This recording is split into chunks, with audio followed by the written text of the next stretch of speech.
குழந்தைங்களுக்கு மழை காலத்தில் அடிக்கடி சளி பிடிக்கும். அதுக்கு சூப்பராக நம்ம ஒரு கஷாயம் ரெடி பண்ண போகிறோம்.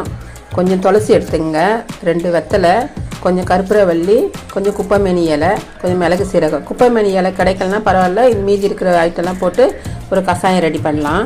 ஒரு 1.5 டம்ளர் தண்ணி எடுத்து ஸ்டவ்வில் நல்லா கொதிக்க வச்சு நம்ம எடுத்து வச்சுக்கிற பொருளெல்லாம் நல்லா சின்ன சின்னதாக கிள்ளி இதில் போட்டுடலாம். நல்லா ஒரு 3/4 டம்ளர் வரைக்கும் நல்லா கொதிக்கட்டும், சுண்டி வரட்டும். நல்லா இது கூட மிளகு சீரகத்தையும் போட்டுடலாம். நல்லா 3/4 டம்ளராக சுண்டிடுச்சு. ஸ்டவ் ஆஃப் பண்ணிடலாம். பாருங்கள், கலரே நல்லா மாறிடுச்சு. சளி இரும்பலை சரி பண்ணக்கூடிய சூப்பர் கஷாயம் ரெடி ஆயிடுச்சு. இந்த கஷாயத்தை வாரம் ஒரு முறை குழந்தைங்களுக்கு செஞ்சு கொடுங்க, சளி இரும்பல் சரியாயிடும்.